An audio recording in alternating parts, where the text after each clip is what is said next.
comets were considered harbingers of the apocalypse. They appeared out of nowhere and sowed panic in the streets.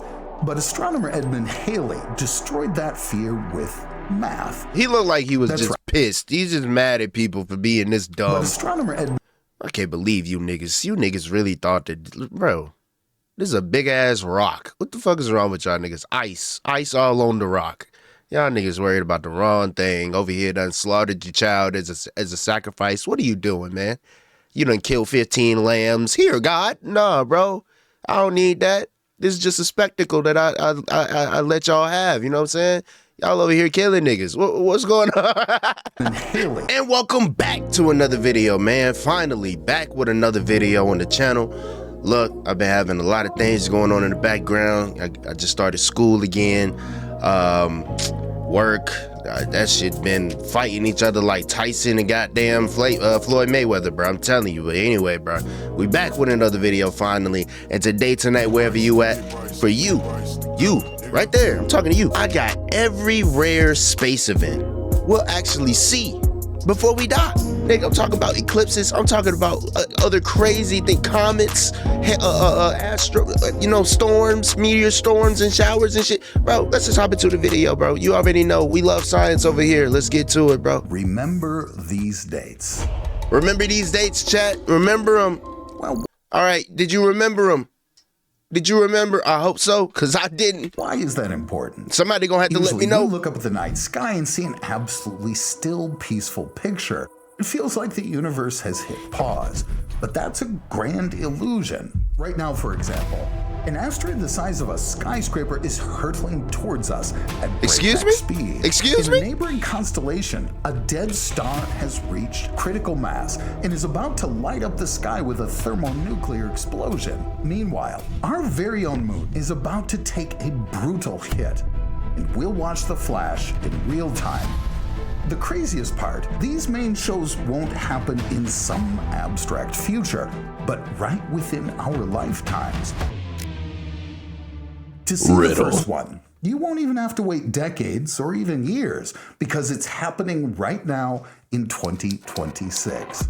What is? If you look at the constellation Corona Borealis, you'll see a bright new star. It shines almost as bright as Polaris, even though just yesterday there was no visible star there at all. It seems like the night sky has simply been adorned with another bright little dot.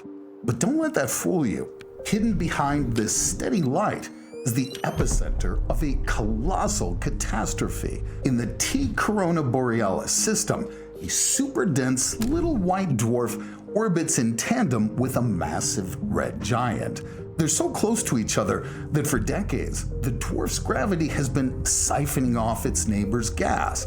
All this hydrogen accumulates on the dwarf's surface. Temperature and pressure build up until they reach a critical point. The outcome is predictable: a massive thermonuclear explosion.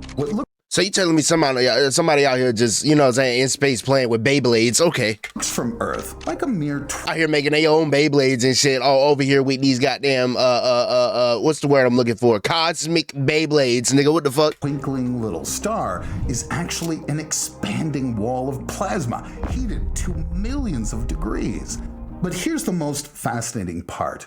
The explosion itself occurred 3,000 years ago. It took that light all this time to cross the void and reach us here today.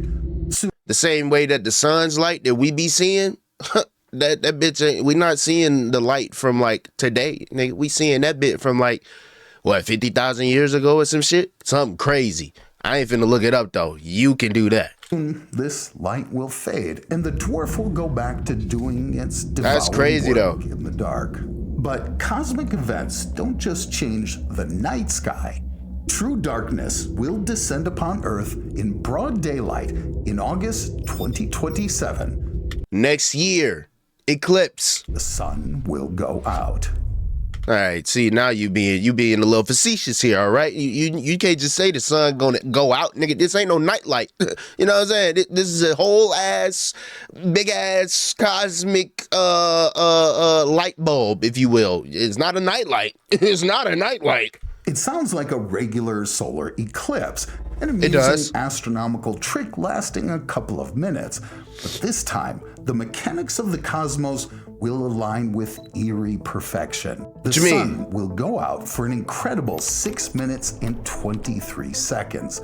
It'll be the longest remaining total eclipse of the entire century. On that exact day, the moon will approach the Earth to You said that exact date, though. You just told me August 2027. What's the specific date, though? its closest possible distance. I need to know what day I need to be like outside of work to see like, oh my God. And then like, you know, or if I'm in the house and like it just got dark, but it's 2 o'clock. I'm like, oh shit, it's happening. You know what I'm saying? Like Becoming massive in our sky. Meanwhile, the Earth will move away from the sun to its farthest possible distance. As a result, the giant lunar disk will easily cover up our tiny star with room to spare. Such a perfect alignment of orbits is an incredible rarity. A pitch black shadow, nearly 300 kilometers wide, will slice across the planet from. Bro, why is it never hitting the US though? Like, nigga, what am I gonna see? What am I going? I'm just gonna see two circles next to each other, nigga. What would I see in America? None of this ever hits America, by the way. From southern Spain to Yemen. It'll plunge the Egyptian pyramids in luxury. But no, all these other people, they gonna get to fighting and scrapping because they think God coming back. Like, what's going on, man? Into darkness and even though people in the U.S. will probably do the same dumbass shit, bro, I ain't gonna lie to you. Sweep directly over Mecca. What's more, the shadow will race across the planet at a terrifying speed of around 2,500 kilometers per hour. Damn. You couldn't outrun this darkness even on a Boeing passenger jet plane. Damn. But 6 minutes later, light will return. Of course, as eerie as an eclipse might seem, it's an entirely and completely safe phenomenon, one that astronomers can predict down to the second. The problem is, there are things in space whose orbits are much more difficult to predict. And just a year and a half later, in April of 2029, an asteroid the size of a skyscraper will approach the Earth, and it's heading straight into our satellite zone. So what's going to happen then? 2029. Okay, April 13th. Apophis, an asteroid the size of the Empire State Building, will fly by Earth. In the early 2000s, astronomers seriously considered the chance of it colliding with our planet. An impact of that force would wipe an entire continent off the face of the planet. God damn. But then, thankfully, the calculations were refined. Okay. There will be no collision. Damn. It'll pass at a distance of just 32,000. I was hoping that bitch. Oh, he said it'll take out a continent though.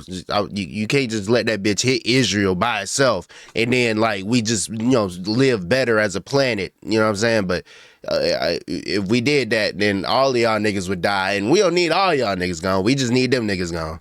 1,000 kilometers. That's 12 times closer than the moon. Move my mic. Apophis will dive even closer than our ring of weather and communication satellites that are flying around up there orbiting the Earth. And amazingly, in Europe and Africa, you'll be able to see it with your naked eye just by looking up. A glowing dot sliding rapidly across the night sky. Man, I ain't gonna be able to see that shit. Closest approach, Apophis I ain't in won't Africa, just fly but by. Earth is a gravitational heavyweight. When the asteroid enters our zone of influence, the planet's tidal forces will literally begin tearing it apart. Gravity will pull on the near side of Apophis much harder than on the far side. This will trigger massive asteroid quakes, or should we call them Apophis quakes?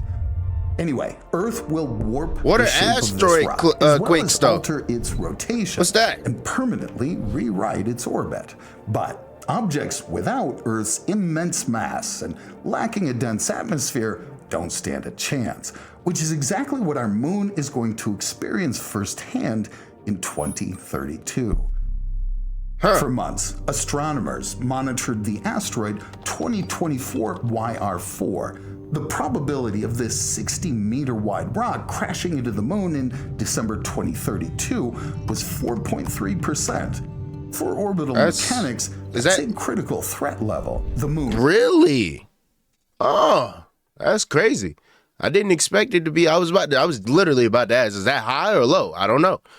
Now we know it's high. It's critical, in fact. It has What? no dense atmosphere to tear the object apart. Damn. A rock weighing hundreds of thousands of tons would slam into the surface at full speed. The explosion's energy would be around 15 megatons, hundreds of times more powerful than the bomb dropped on Hiroshima. The blast would kick up a cloud of debris that could be fatal to lunar orbiting satellites. New radar data from ground-based observatories have allowed us to rewrite the trajectory. The impact is canceled. Unfortunately, in my opinion, because that would have been so cool. What do you mean the impact is canceled? In December 2032, the asteroid So will this miss ain't the it gonna moon hit? by a mere 21,000 kilometers. Damn. By cosmic standards, That's close. That's just a hair's breadth away. But orbital mechanics do work flawlessly. There will be no collision. We can calmly That's close, chat. If you go 21,000 feet in the air, guess what? You still in the atmosphere of Earth. You're not leaving Earth. You haven't even seen the stratosphere. You haven't seen. Actually, you probably are in the stratosphere. I don't know, bro. There's like 7 layers to the atmosphere. So you will be inside one of those layers, bro. You're not gonna be outside of Earth. 21,000 feet. That is not a lot in the, like he say, in the cosmic sense. That is, motherfucker. That shit is passing through, like where airplanes fly. You feel what I'm saying? Like that's where the asteroid will be in reference to the moon. That's how close it will be flying past the moon. and sadly watch the rock fly back away into the darkness. Just like he said, sadly. As it fades away, He wanna see some destruction. Thankfully, To something that he's not on. entirely different, this time incredibly bright spectacle for us. Fuck is that? And how long will this take to reach us and then like do damage to us? On this day, you'll look up and see a blood-red giant dominating the sky. It'll shine so incredibly brightly that it'll start casting its own shadows on Earth. It might seem to you like a supernova exploded out there in space somewhere, or some other mysterious threat is heading our way. But there's no need to panic. It's our neighbor Mars, deciding to break with the usual distance and get up close and personal with the Earth. Doing too damn Normally, much. Mars hangs out about 225 million kilometers away from us, sometimes retreating as far as 400 million. But this time, it'll reach the closest point to the Sun in its orbit right as the Earth flies directly between them. The distance will shrink fourfold, collapsing to a mere 55.9 million kilometers. In cosmic terms, that's practically just an arm's length away. This I knew will he was be gonna say the this shit. historical record of the century. The last time Mars came this close was back in 2003. In August 2050, you won't need billion-dollar orbital I was about to say, I'm assuming you'll be able to Through see the Mars. cheapest of amateur telescopes, you won't just see a tiny little red dot, but the whole shebang, the angry red planet in all its glory, complete with its ice caps. So what, I'll be and able to see that global mountain dust too? storms. This close encounter with Mars will be the main astronomical event of 2050. Damn. 11 years later, the sky will present us with another epic comeback, one humanity has been waiting for over half a century. Haley, hey, look, it's a whole bunch of shit going on in the next couple of years, ain't it? I say couple, this is decades, but it's a couple things. Can you guess? Yeah, that's right. Halley's Comet. In the summer of 2061, Halley's Comet will appear Summer again 2061, in the night I'll be sky. 60. And this ain't just any old flying chunk of ice. It's the first comet in history to prove the universe My runs nose on stopped a up, very y'all. strict schedule. Sorry about that. So why and how did it become the most famous comet in history? Well, in this case at least, size really isn't that important. It became famous because it helped humanity stop fearing the heavens. Until the 18th century, comets were considered harbingers of the apocalypse. They appeared out of nowhere and sowed panic in the streets. But astronomer Edmund Halley destroyed that fear with math. He looked like he was That's just right. pissed. He's just mad at people for being this But dumb. astronomer Edmund I can't believe you niggas. You niggas really thought that, bro, this is a big ass rock. What the fuck is wrong with y'all niggas? Ice all on the rock.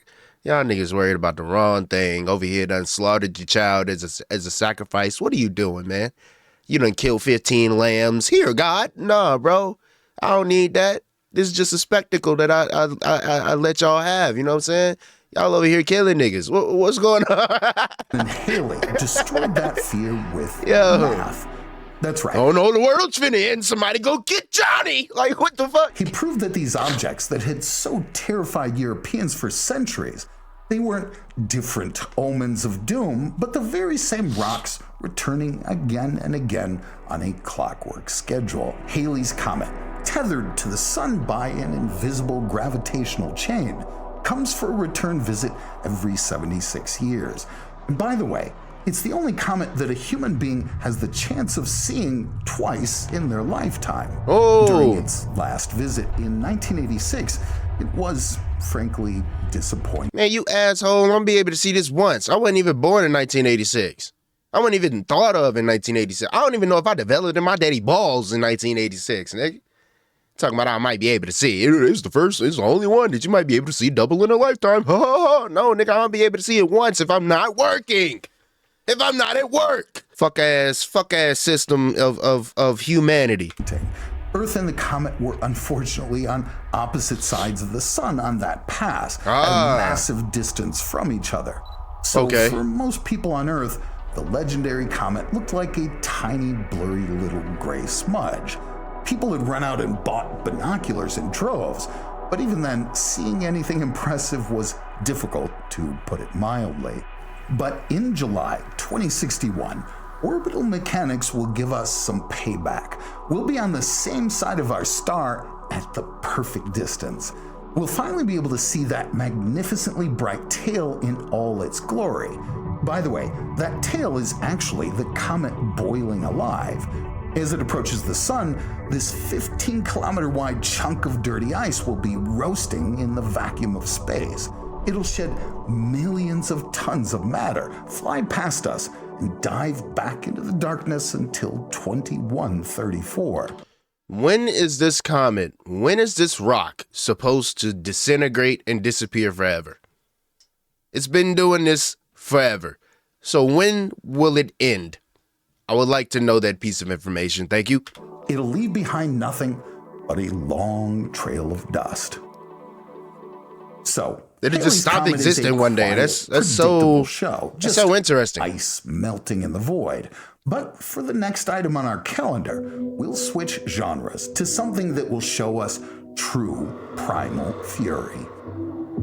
In 2083, a new star will suddenly flare up there in the skies above the Earth. It'll appear out of nowhere and in a matter of days become the brightest point in the night sky, outshining Sirius and Venus. For a few weeks, this light will alter the familiar pattern of the constellations.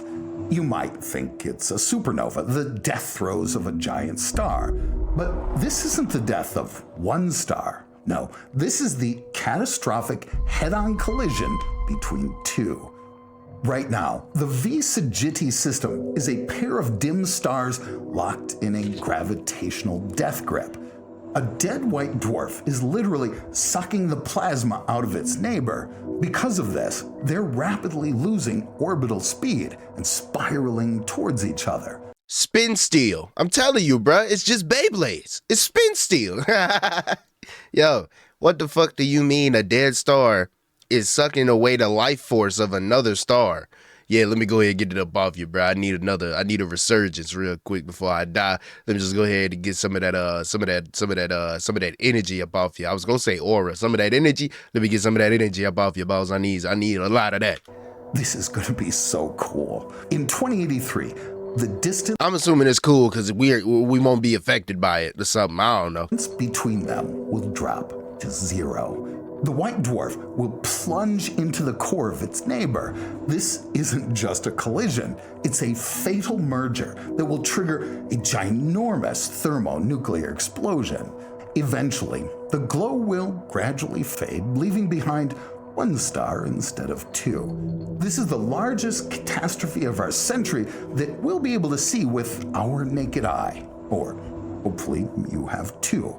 But even this merger of two stars pales in comparison to the event awaiting us. Nah, nigga, finish it. I need some tissue. Hold on. Yeah, nah, bro. Nah, I need you to finish that last one, bro. Finish whatever the hell going on with that. We talking about a whole star going inside of a whole star. Nah, bro, I need you to finish that explanation, my nigga. What happens then? Where does the energy go? Where does is it coming to us? Is the radiation gonna hit us? Huh? I know I'm gonna be like 82, but like, I need some explanation, my nigga. Please let me know what the fuck going on with that.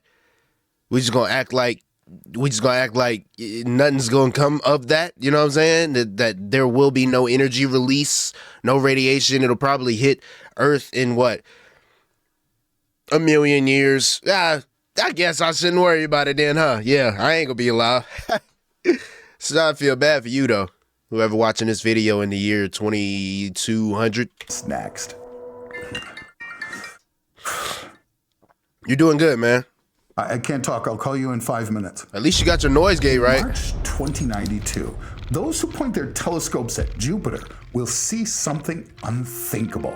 The planet's 4 largest moons will disappear, merging into a single gleaming point. After the thermonuclear explosion of V Sagitti, you might think we're going to witness another massive cosmic collision. But this time, there will be no catastrophes. This will be the universe gifting us with a mathematically perfect optical illusion. Io, Europa, Ganymede, and Callisto orbit Jupiter on the same plane.